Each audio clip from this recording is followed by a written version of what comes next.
इसलिए उन्होंने जो अभी पूछा कि गृहस्थ में हम भजन कर सकते, तो उसमें 6 पॉइंट बताए गए हैं, छोटे पॉइंट है, वो आपको अभी हम बता देते हैं।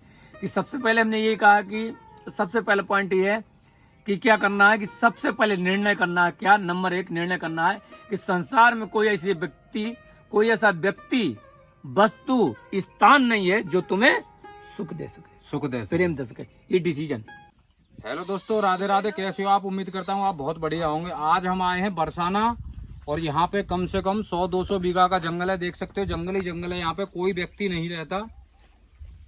देख सकते हो चारों तरफ जंगल ही जंगल है। और हमारे राधे के नाम से जाने जाते हैं, राधे बाबा के नाम से जाने जाते हैं। और यहाँ पे रहते हैं जंगल में संत भगवान। यहाँ इस जंगल में अकेले रहते हैं। यहाँ 100-200 बीघा का जंगल है। यहाँ पे कोई तुम्हें नहीं मिलेगा व्यक्ति, लेकिन हमारे महाराज जी अकेले यहाँ पे जीवन व्यापन कर रहे हैं और राधा रानी का भजन कर रहे हैं। और उनसे जानेंगे प्रभु की लीला और कन्हैया जी के बारे में और राधा रानी के बारे में। तो महाराज जी प्रणाम। तो महाराज जी आप इस जंगल में कितने दिन से रह रहे हो आप? यहाँ मुझे अभी 4 महीने 5 महीने हो गए हैं यहाँ सुनेरा में। अच्छा, इससे पहले कहाँ रह रहे थे तुम? इससे पहले हम 16 साल से रह रहे थे। क्या नाम उसमें, क्या नाम कहा जाता है, ये बरसाने में रहा। बरसाने में। हाँ। तो महाराज जी ये घोर जंगल है, मैं देख रहा हूँ। यहाँ पे कोई व्यक्ति नहीं है, कोई मकान नहीं है। तो आप जंगल में ही रहते हो अकेले रात और दिन? हाँ, जंगल में रहते, क्योंकि चक्कर ये कि महाराज जी कि काफ़ी हम सालों से 2018 से काफ़ी सालों सोचते थे कि कोई ऐसी एकांत जगह, निर्जन जगह मिले जहाँ कोई लोग ना रहते। हाँ। क्योंकि हमें किसी से बोलना चलना पसंद नहीं करते हैं। मतलब हम जितना चाहें उतना बोलें, और जब नहीं बोलने की इच्छा है तो हम ना बोलें। हमें जिससे बोलना उससे हम बोलेंगे। और बाकी भजन करें राधा रानी। मतलब बोलना मतलब राधा रानी से हम बात करते हैं, राधा रानी से बोलें। और ज़्यादा प्रपंच की बेकार की बात उससे क्या मतलब, क्योंकि जिस राह पे हम निकले हैं उस राह के लिए ये एकांत निर्जन जगह ही पर्याप्त साधना के लिए, उसके लिए सही है। क्योंकि अभ्यास भी कहें तो जीवन भर का अभ्यास होता है, एक दिन का अभ्यास नहीं होता है, 1 साल का नहीं होता, 2 साल का नहीं होता, 16 का। क्योंकि ये जीवन भर जब तक प्राण नहीं छूट जाते, जब तक आपको अभ्यास करना ही है, चाहे सिद्ध हो चाहे साधक हो, कोई हो। कहते हैं ना कि जन्म जन्म मुनि जत्न कराएं, अंत राम का आवत नहीं। यानी कि अगर जैसे राजा बलि थे, तो राजा बलि को जब वो मार दिया गया, तीर मार दिया, तो राजा बलि लेटे हुए थे। तो राजा बलि से उन्होंने कि बताओ मेरी क्या कसूर है, मैं जानता हूँ मेरा भाई कैसा है। मेरा भाई भी उतना ही दुष्ट प्रवृत्ति का है जितना कि मैं। अच्छा। तो मैं काय कारण मोह मारा? उन्होंने कहा काऊ नाथ अपराध हमारा, काय कारण मोह मारा? तो उनने पूछा, उनने कही देख बलि, अपराध तो मुझे नहीं पता तेरा, ठीक है मान लो सुग्रीव भी है, लेकिन छोटे भाई की जो पत्नी होती है वो बेटी के समान होती है, और तूने गलत काम किया है। तो मैंने ये वध किया है तेरा, मारा नहीं है तुझे कोई किसी कारण नहीं मारा, ये अपराध है और इसको दंडित करना हमारा काम है। तो उन्होंने कहा कि नहीं, मेरा भाई की करतूत भी ऐसी है, मैं जानता हूँ वो मेरा भाई है, उसकी भी करतूत तुम नहीं जानते वो कैसा है। लास्ट में यही कहा गया था कि जो कुचाल विभीषण के नहीं वही सुग्रीव की चाल। लेकिन फिर भी राम सभा में कह रहे हैं कि भगवान इन्होंने हमें भक्तों पर कितनी कृपा की, इन्होंने इनकी कृपा से हम लंका पर विजय प्राप्त कर दिए। तो बलि से जब कहा तो बलि से कहा कि बताओ हम आपको जिंदा कर दें। बलि से बोले कि बताओ हम आपको जिंदा कर दें। तो उनने कहा कि भगवान काय को हमें मूर्ख बना रहे हो, कई बार हम जिंदा हो सके, इस बार तो हमें मरना है, अगली बार हमें जिंदा करना, इस बार मुझे मरना है। उन्होंने कहा बताओ तुझे अभी जिंदा कर दें। हाँ। बलि से कहा बताओ तुझे अभी जिंदा कर दें। दाम बोले कि नहीं, इस बार तो मुझे मरना है।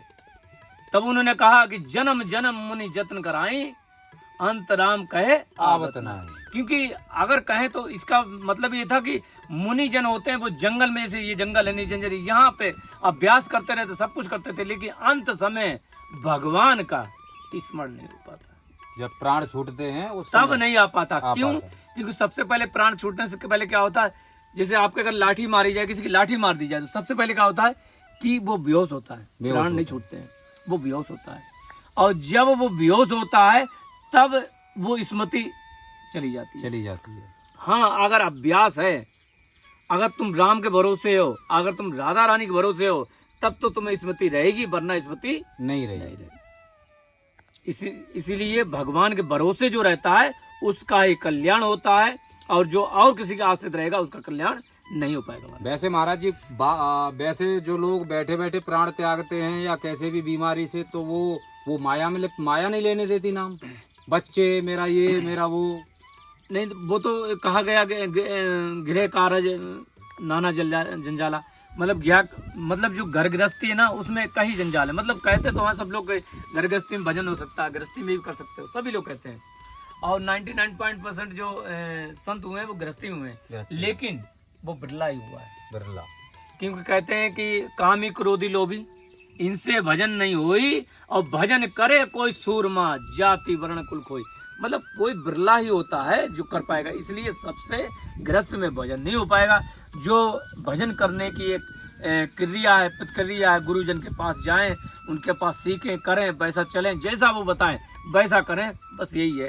जैसे बचपन में कभी जाते हैं हम पढ़ने के लिए, तो मैडम पढ़ाती उन्होंने कहा कि बेटा लिखो का, तो उन्होंने गोल गोल अंडा, बाबा जी का डंडा, बकरे की पूंछ, कुतिया की पूंछ, ऐसे हम बचपन में पढ़ा करते थे। अब बन गया का, तो ऐसे का बनाया करते थे, गोल गोल अंडा करते थे, डंडा करते थे, पूंछ करते थे कुतिया की, अब बाबा जी की मूंछ ऐसे बन गया का।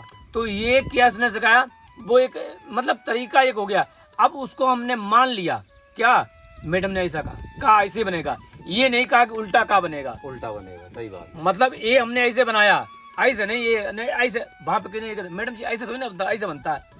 तो एक चपत खिंचा के मारते जा जाते, तू ज्यादा जानता है। पर लेकिन जब क्या है गुरु के पास हम जाते, क्या कहते हैं, नहीं महाराज हमने सुना राम चंद जी तो वो ऐसा, नहीं महाराज हमने सुना वो तो राम, वो तो विष्णु जी थे, वो तो वो बड़े, और वो तो वहाँ वो बलि के पास मांगने, वो कैसे वहाँ किंतु परंतु हो जाता है। किंतु वहाँ पे समर्पण नहीं होता है। अगर आपका समर्पण शरणागति हो जाए तो आपकी कृपा हो जाएगी, कृपा हो जाएगी। लेकिन शरणागति नहीं हो पाती महाराज, पूर्ण शरणागति। सर्वधर्मान प्रत्यज्य मामेकम शरण ब्रज मोक्षे मासी महासुम बचा। यानी कि जो सर्व धर्म को, सारे धर्म को, स्वधर्म, अपना धर्म, ये धर्म, पति का धर्म, पत्नी का धर्म, बच्चों का धर्म, सारे धर्म को त्याग देता है, उसका निर्वाह कौन करते हैं, भगवान करते हैं। गीता में पूरी में यही कहा गया कि अगर तुम सब कुछ चराचर पूरे संसार पूरे जीव की हत्या भी कर दो और मेरी शरण में आ जाओ तो हम सब माफ कर देते। इतने अपराध पे भी माफ कर देते भगवान, कितने दयालु महाराज जी। लेकिन जीव शरणागत नहीं हो पाता, नहीं हो पाता है बस यही पूर्ण रूप से। पूर्ण। तो महाराज जी आप यहाँ जंगल में रहते हो, अपने आप बनाते खाते हो आप? हाँ, अपने आप बनाते, खिचड़ी प्रसादी बनती है, बनाते खाते हैं। और कभी कदार हम मतलब पक्षियों के लिए थोड़ा मतलब अब कुछ लोग जैसे दान करते नहीं करते हैं, लेकिन हम अपने इस तरह से वो दान करेंगे नहीं, उनके भरोसे तो बैठेंगे नहीं। हाँ सही बात है। किसी के भरोसे नहीं बैठा जाएगा। तो हम क्या करते हैं, अपने मटकोरी ले आए अभी जाके, तो 2 दिन की हमारी हो जाएगी, तो रोटी डाल देंगे, पक्षियों को डाल देंगे, कुछ दाना रखा तो मोर को डाल देंगे, उनके लिए हो जाएगी। कुछ खुद खाते हो और अपने लिए तो है, हम चावल खाते हैं खिचड़ी प्रसादी, हाँ। तो हमारे लिए हो गया। लेकिन जिस दिन मटकरी लेने जाते थोड़ा सा पा भी लेते हैं कि जे तो उनका कल्याण करना, जीव जंतु है उनको भी खिलाते और जीव जंतु को डालने के लिए उनके लिए मांगने जाते हैं, जीव जंतु के लिए। क्योंकि कोई जैसे जंतु हैं वो नहीं खाते, चावल नहीं खाते, तो रोटी डाल दी तो अन्न सबको पा लेते हैं। ये चीज है। और महाराज जी की देखो कुटिया है यहाँ पे, देखो आपको दिखा सकते हैं। यहाँ पे महाराज जी रहते हैं हमारे, इसमें यही रहते हो महाराज जी? हाँ यही रहते, अंदर दिखा दो आप। देखो यहाँ पे महाराज जी का यहाँ पे अंदर रहते हैं, और देख सकते हो आप उनका जो राशन पानी है, सामान है यहाँ रखा हुआ है अंदर। राधा रानी विराजमान है उनकी, और यहाँ उनकी सेवा में लगे हुए हैं महाराज जी। अद्भुत लीला है महाराज जी की। तो महाराज जी, और जैसे हम तो आपके बच्चे हैं, तो हमें मतलब गृहस्थ आश्रम है, तो हमें क्या करना चाहिए? हम तो आपके बच्चे हैं, गृहस्थ भी रह के बच्चे हैं, तो गृहस्थी को भगवान को भी पालें। जी। तो ऐसा कुछ हमें बताओ। तो हमने हमारा YouTube चैनल है। हाँ देखो, हमने नहीं बनाया YouTube चैनल को, वो बनवाया राधा रानी ने। 2 महीने पहले 27 या 26 अप्रैल को ऐसी प्रेरणा हुई कि ये बनाओ और प्रवचन करो। अच्छा। राधा रानी की तरफ से तो हमने बनाया, 2 ही महीने हुआ है। और हमारे बनाने का, यानी कि राधा रानी के बनवाने का या हमारे बनाने का जो भी कहें, एक ही मोटो है, एक ही मकसद है कि उद्देश्य एक ही है कि लोगों तक ये राधा रानी का, भगवान का, जो भगवान को, उसे शिव को, पार्वती को, अल्लाह को, जो भी एक ही जो है। नाम दे दो, उनका, उनकी भक्ति हो सके, उनके शरणागत हो सके और ये जन्म मरण से छूट सको, तुम्हारी यात्रा पूरी हो सके।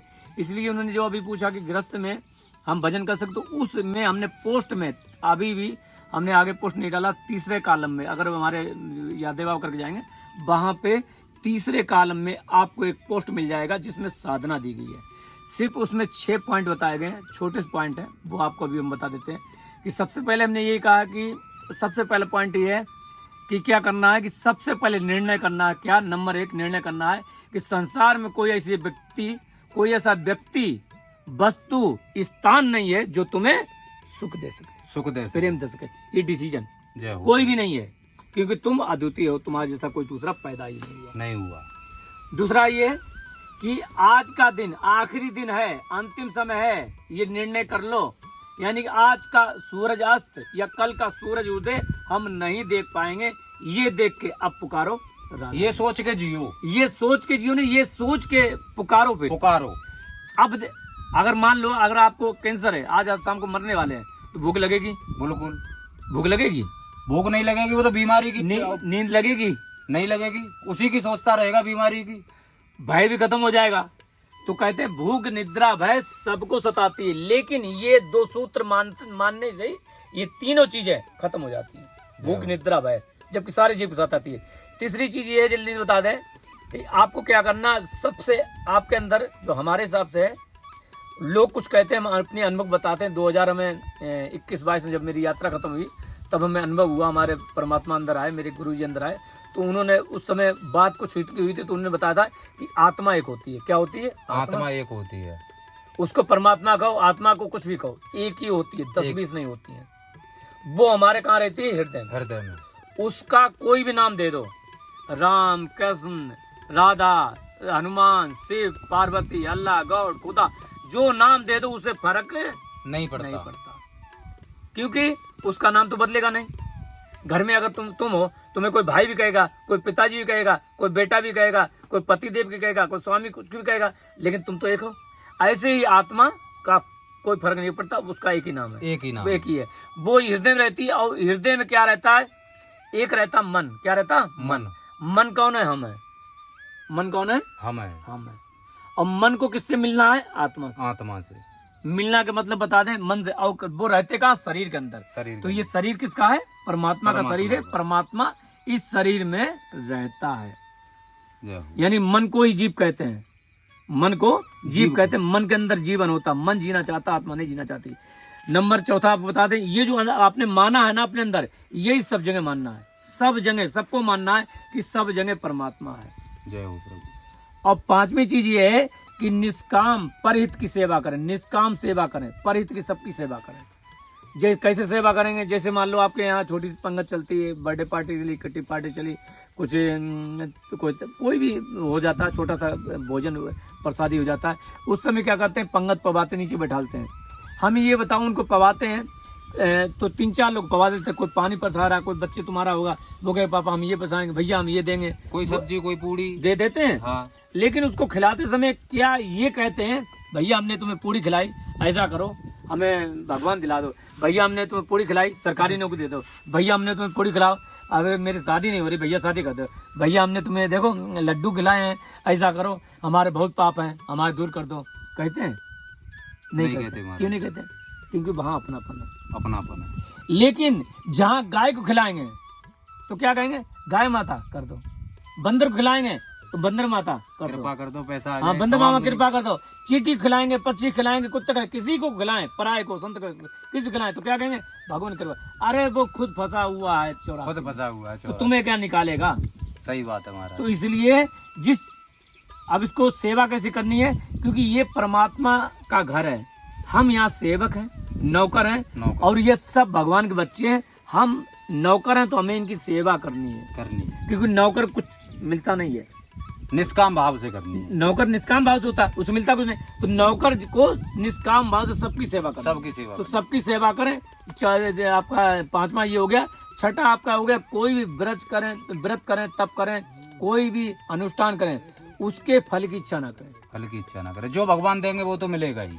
लेकिन इच्छा नहीं करनी, निष्काम रहना। क्योंकि अगर तुमने जैसे ही निष्काम किया और परेत की सेवा की तो तुम्हारे राम सुखदास महाराज जी कहते हैं कि तुम्हारे जितने भी अनंत जन्म के संचित क्रियामान तुम्हारे पाप हैं वो ऑटोमेटिक अपने आप नष्ट हो जाएंगे। किससे? परेत की सेवा करने से। पर निष्काम भाव से परेत की सेवा सेवा करने ही से तुम्हारे कोई संचित, स्वार्थ नहीं होना चाहिए। हाँ, तो महाराज। तुम्हारे सब खत्म, यानी पिछला तुम्हारा खत्म, अगला तुम्हारा होगा नहीं, अगला क्योंकि सही तुम बात। उस लाइन में हो। तो ये गृहस्थ में रह के ही आप कर सकते हो। जय हो प्रभु। तो देख सकते हो भक्तों, महाराज जी ने गृहस्थ आश्रम में रह के और कैसे भगवान की प्राप्ति होगी और कैसे जीना चाहिए वो महाराज जी ने 6 पॉइंट बताए और बड़े अद्भुत लगे। तो दोस्तों वीडियो अच्छी लगी तो लाइक करना, चैनल को सब्सक्राइब करना। मिलते हैं नेक्स्ट वीडियो में। राधे श्याम।